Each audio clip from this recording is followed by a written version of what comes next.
Hello and welcome to the Business Building Blocks podcast. I'm your host, Kristina Schmitt. One of the most important things that a leader must do is to guide their team through change. Sometimes you even have to guide yourself through change. But the fact is that this is something that we struggle with, and this is something that can really make or break implementing something new, getting your team on board, or really getting things across the finish line. As part of our model series, today I'm going to be reviewing two leadership models today. So two change models, the Prochaska and DiClemente stages of change. And I'm going to couple that with the Kubler-Ross change curve to help give you practical, real insights for how you can best help yourself and your team through these stages of change. So let's get started. If you haven't listened to the first 3 episodes in this series, I highly recommend you to go back and listen to those, particularly episode 1, because in episode 1, we lay the groundwork for every single one of these changes. And we review what I call the only leadership model you ever need, even though I'm doing many episodes on some leadership models. But this one is the basis for everything. And all of these other ones deepen it, clarify it, and give it some nuance to better help you help your team. So in that first episode, we reviewed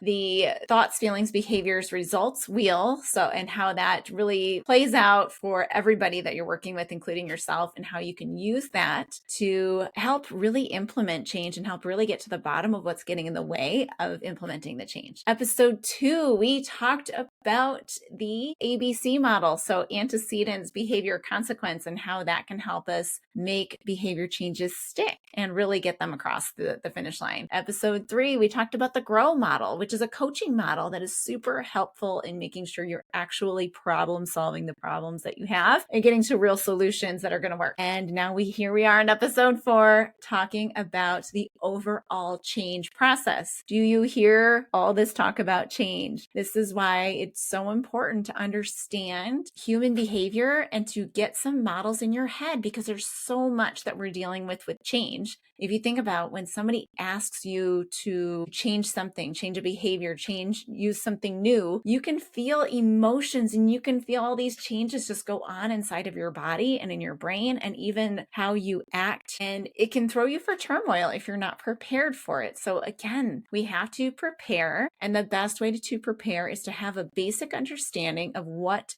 we're going to go through and what our team members are going to go through as well.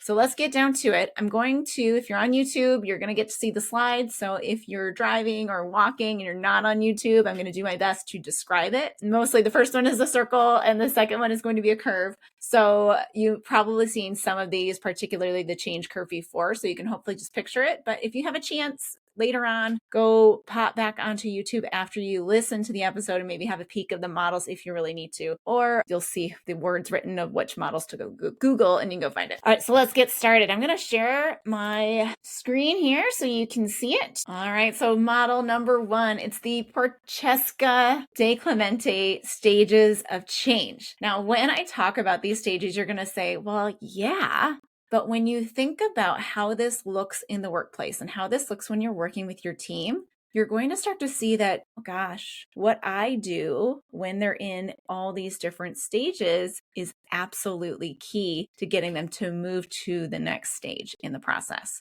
So the very first step that almost feels like a pre-step to this whole thing is pre-contemplation. All right, what do you mean pre-contemplation? So literally it means the time before you even start thinking about the change. So typically, if you're thinking of a boss-employee sort of relationship or coach-coachee sort of relationship, typically there is either something that has been bothering the person who wants to change or who's going to do the change, or there's something that has been noticed by a mentor, coach, or leader about the person. So this is before they've even really thought that there could be a change or really have noticed it yet. So as a leader, your role in this area, if you see a change that is required, your role is to give feedback and say, okay, well, I'm observing this. What are your thoughts around it? So go back to the giving feedback episodes if you'd like a little more support on that end of it. But essentially what you're doing is you're making them aware that there's a need for change. Sometimes you may find that somebody's constantly complaining about something or some problem is continually coming up. It is also your job to say, okay, I've heard you mention this a few times. What do you think is something we can do about this? So maybe go back to the grow model and you can help guide them through this way with this pre-contemplation stage. But essentially what you're doing at this stage is you're getting them to see that there's a need for the change and helping them move toward actually thinking about putting the change in place, which then moves us to the second stage, contemplation. So now they know there's a problem. You've either given them feedback or encouraged them to think about doing something about the thing that they're having a hard time with. So they're contemplating it. What might go on there in your head? So obviously things are probably going on in their head. They're like, this could be something we could do. They may have some doubts. So this is a great time to lean on those thoughts and behaviors, that thoughts, behaviors, faults curve, because now they're thinking through something and they're thinking about maybe making a change, which is going to bring emotions up for them. They're going to have thoughts around whether they're capable of changing. So this is a great opportunity to really start to help guide them through what might be getting in the way of you making the change. So a great, problem solving sort of technique that you can use that's very simple in this stage is, okay, well, what would happen if you did nothing? All right. And then they could talk through what that would happen. So if it's something they're not meeting an expectation, they could say, well, I continue to not meet the expectation and might get fired. True. Yes, that might be the case. Or if it's something that's just been bothering them. And it's like, well, it's going to continue to bother me. I'm going to start developing animosity towards this person, or really it's going to drag me down. It's going to give my case of the Mondays like on supercharge because I can't stand how this is when I come in every day or whatever it may be. But you're starting to get them to realize what would happen if they did nothing. And then you can ask them, what would happen if you did do something? And you can start to see, okay, well, maybe there is something worth doing here. So now, once they've started to make a decision to change, now you're moving into the preparation phase. So this is setting the goal, making some plans around it, figuring out what the steps are, maybe learning something, gathering resources, whatever they may be. So this is all that preparation and planning phase. It can be super helpful to have something like a goal plan or something to go back to really like a planning document. That can be extremely helpful to utilize in this phase. But the clear thing is that you want to get out of this phase with the person is a very clear, SMART goal, specific, measurable, agreed upon, realistic, and time bound. I had to picture the word in my brain.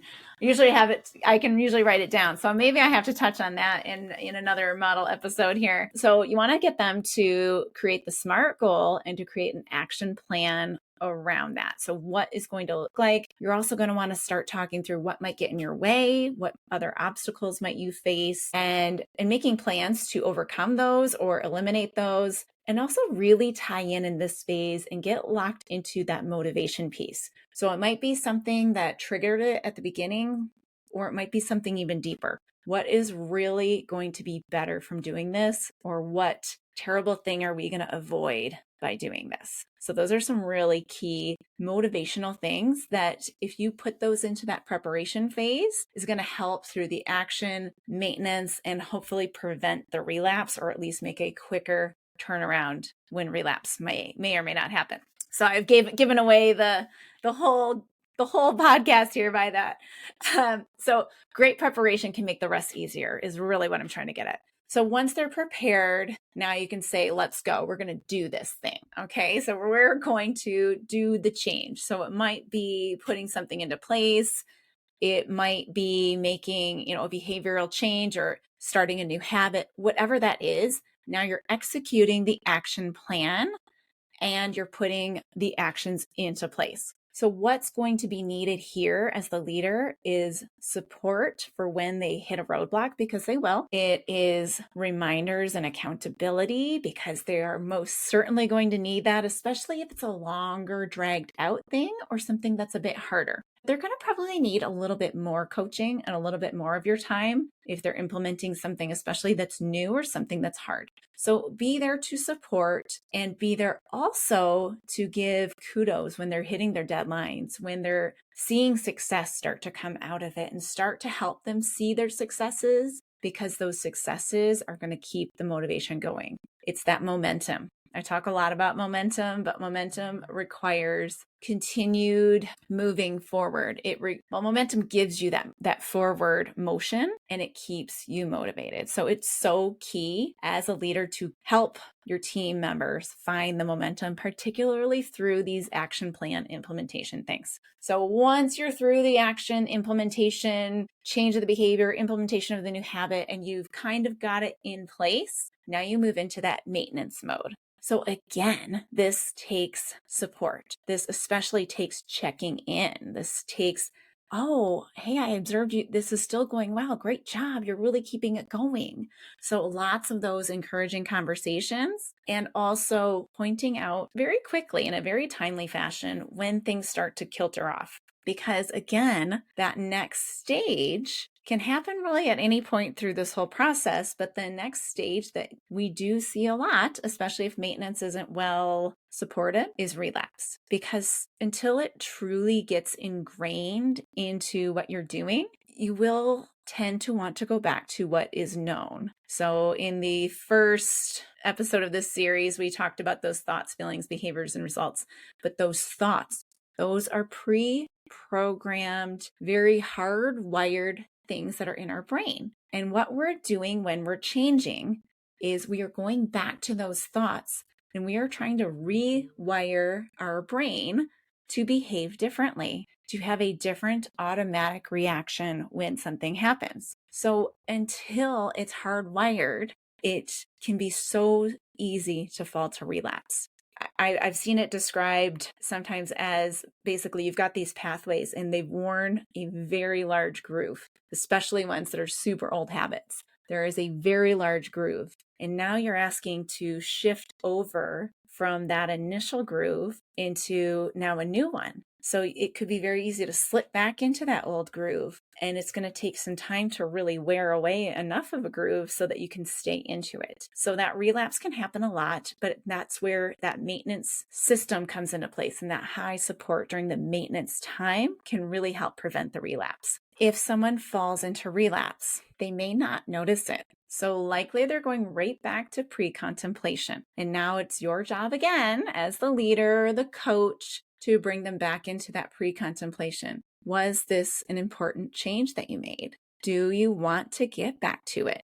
And then going through the whole cycle again. The good news is that if you've done that change once, the second time around will be a little easier. You're going to tweak your preparation a bit, and you're going to put some other things in place to help prevent the relapse, but it will go faster. And the subsequent time, if there is one, will go even faster. And ultimately, these learnings will carry over into other changes as well.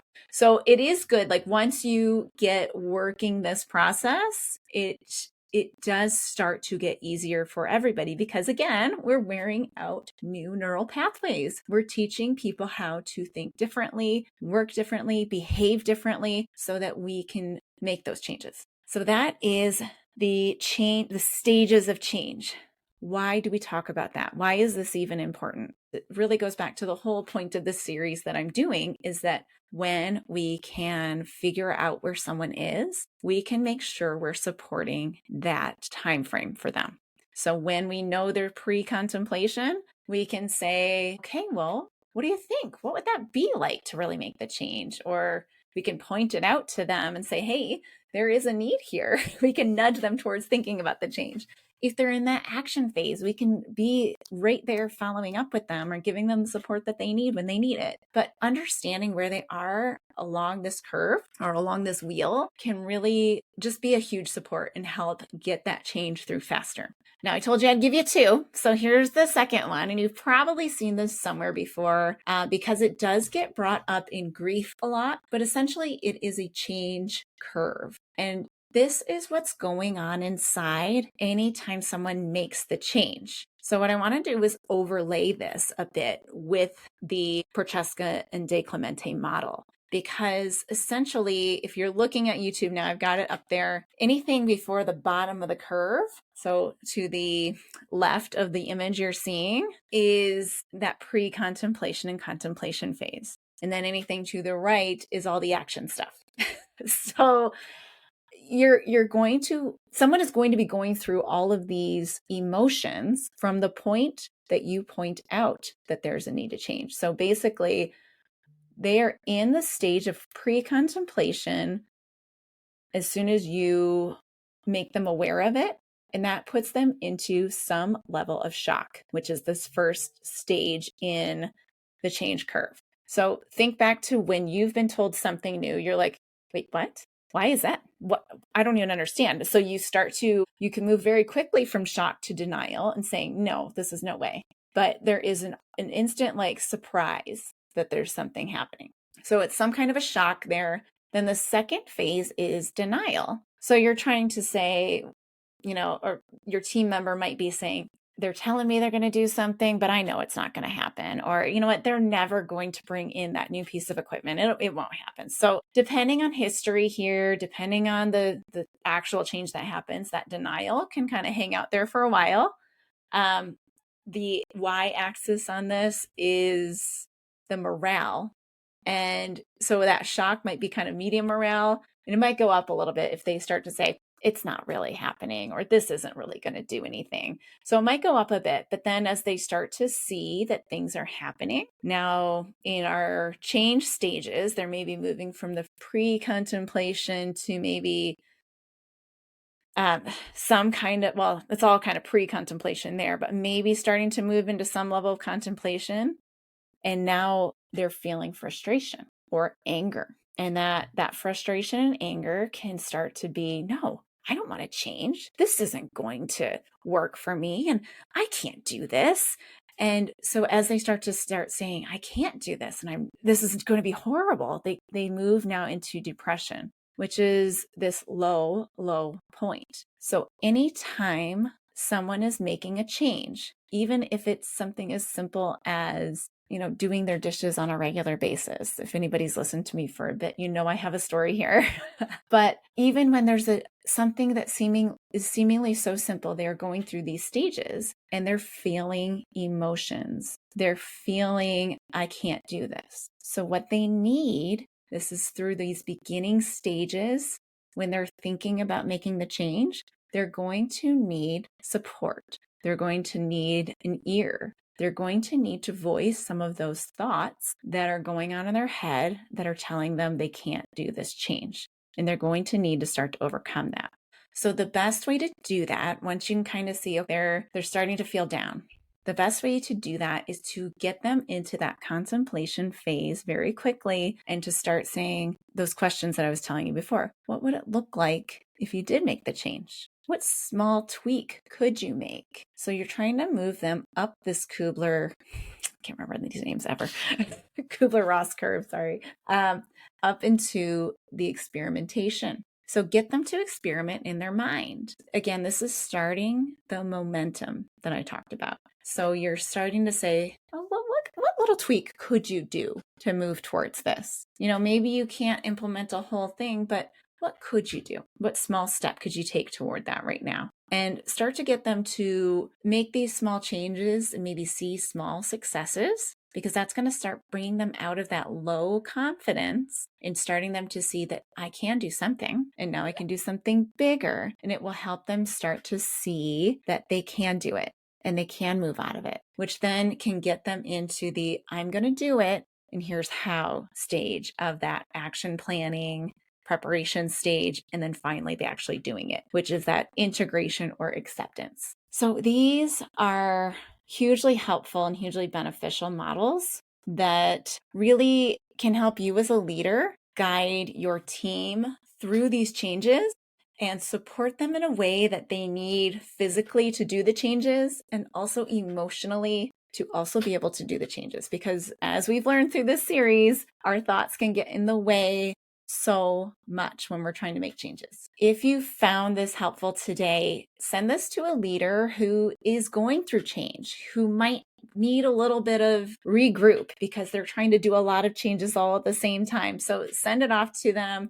Say, hey, here's a free 20-some minute episode that, is going to just help you clarify some thoughts. They will thank you for it. And I would love to know that I helped somebody. So send it off to a friend. If you would like a little more help on getting yourself down the change curve, pop on over to my website and book a free chat with me. And just, let's talk. Let's talk about what changes are going on. Let's talk about what's getting in your way, and let's see what we can do to get you moving along the change curve as well. If you enjoyed today's episode, please like it, share it with a friend, and leave a review. And send me a comment or a DM about a change that you're going through and what helped you get through the change. I love to hear great stories of how you've been able to work through change, how you've had successes in your leadership and with your teams. I will see you on the next episode of the Business Building Blocks podcast. Thanks for tuning in to the Business Building Blocks podcast. If you enjoyed this episode, make sure to subscribe so you don't miss what's next.